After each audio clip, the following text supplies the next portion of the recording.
University ಆಗುತ್ತೆ ಒಂದು ಸರ್ಕಾರ ಬರ್ತಿತ್ತು ಅದ್ರ ಬಗ್ಗೆ ನಾವು ಮಾತಾಡಿ ನಿಮ್ಮ ಮಣ್ಣು ಏನಾದರೂ ಮಣ್ಣು ತಂದುಕೊಟ್ಟು ಅದು ನಿಮಗೆ ಮಣ್ಣು ಪರೀಕ್ಷೆ ಮಾಡಿಕೊಡ್ತೀವಿ ಅಂತ ಹೇಳ್ತೀವಿ. ಮಣ್ಣು ಪರೀಕ್ಷೆ ಮಾಡಿ ಅದರ ಸಾಯಿಲ್ ಹೆಲ್ತ್ ಕಾರ್ಡ್ ಅಂದರೆ ಮಣ್ಣಿನ ಕಾರ್ಡಿನ ನೀವು ನಾವು ಕೊಡ್ತೀವಿ. ಈಗ ಫೋನ್ ಮಾಡಿದ್ರೆ ನಾವು ನಿಮ್ಮ ಜಮೀನಿಗೆ ಬಂದು ಮಣ್ಣನ್ನು ತೆಗೆದುಕೊಂಡೋಗಿ ಮಣ್ಣು ಪರೀಕ್ಷೆ ಮಾಡೋಕ್ಕೆ ಸಹಾಯ ಮಾಡ್ತೀವಿ ಅಂತ ಹೇಳಿ. ಇನ್ನೊಂದು ಥರ ಅಂದರೆ ನೀವು ಈಗ ಏನೋ ಮೊದಲು ಬಿತ್ತನೆ ಮಾಡ್ತೀರಲ್ಲ ಬೀಜ, ಆ ಬೀಜಕ್ಕೆ ಈಗ ನಮ್ಮ ಹತ್ರ ಇರೋ ಇದಾವೆ ರೈಸೋಬಿಯಂ ಮತ್ತು ಟ್ರೈಕೋಡರ್ಮ ಅಂತ, ಅದನ್ನ ಬೆರೆಸಿ ಅದನ್ನ ಜಮೀನಿಗೆ ಹಾಕಿದ್ರೆ ಮುಂದೆ ನೀವೇನು ಇದು ಏನಂತಾರೆ ಪೆಸ್ಟಿಸೈಡ್ಸ್ ಇನ್ಸೆಕ್ಟಿಸೈಡ್ಸ್ ಏನು ಹೊಡಿತಿರಲ್ಲ, ಅದಕ್ಕೆ ಔಷಧಿಗಳನ್ನ ಹೊಡಿತಿರಲ್ಲ, ಅದು ಹೊಡೆಯೋ ಪ್ರಮಾಣವನ್ನು ಕಡಿಮೆ ಮಾಡ್ಬೋದು. ಅದಕ್ಕೆ ಇದು ತುಂಬ ಲಾಭದಾಯಕ. ರಾಗಿ ಬೀಜ ತಗೊಂಡು ಈ ಟ್ರೈಕೋಡರ್ಮ ಬೀಜಗಳನ್ನ ಯಾವ ಬೀಜಗಳ ಜೊತೆ ಉಪಯೋಗಿಸ್ಬೋದು ಅಂದರೆ ದ್ವಿದಳ ಧಾನ್ಯಗಳಾದ ತೊಗರಿನ, ಅಲಸಂದಿ ಇಲ್ಲ ಅವರೆ ಹಾಗೂ ಭತ್ತ ಆಗಿರ್ಬೋದು, ರಾಗಿ ಆಗಿರ್ಬೋದು, ತರಕಾರಿ ಬೆಳೆಗಳಾದ ಟೊಮೊಟೊ, ಬೀನ್ಸ್ ಎಲ್ಲದಕ್ಕೂ ಉಪಯೋಗಿಸ್ಬೋದು. ಇಲ್ಲಿ ನಾವು ರಾಗಿ ತಗೊಂಡಿದ್ದೀವಿ, 1 kg ರಾಗಿ ಬೀಜ ತಗೊಂಡಿದ್ದೀವಿ. ಬೀಜಗಳನ್ನು ಹರಡಿಸ್ತೀವಿ.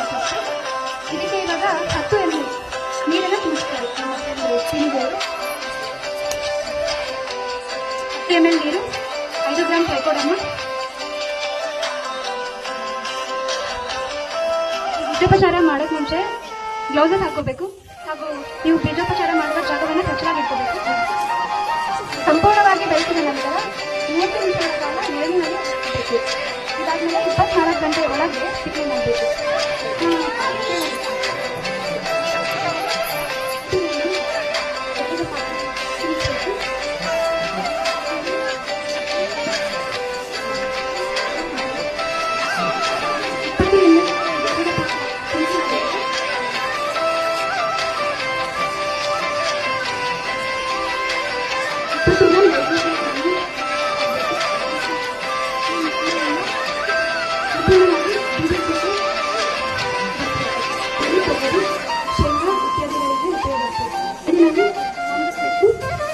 ಇದೇ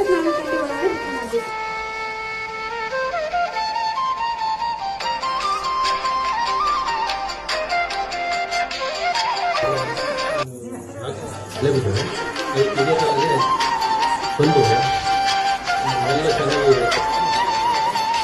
ಸುಳಿಸ್ಬೇಕು ಕಪ್ಪಿಗೆ ಅದನ್ನು ಚೆನ್ನಾಗಿ ಕಟ್ಬಿಟ್ಟು ಚೆನ್ನಾಗಿ ಇರೋದು ಬರ್ತದೆ.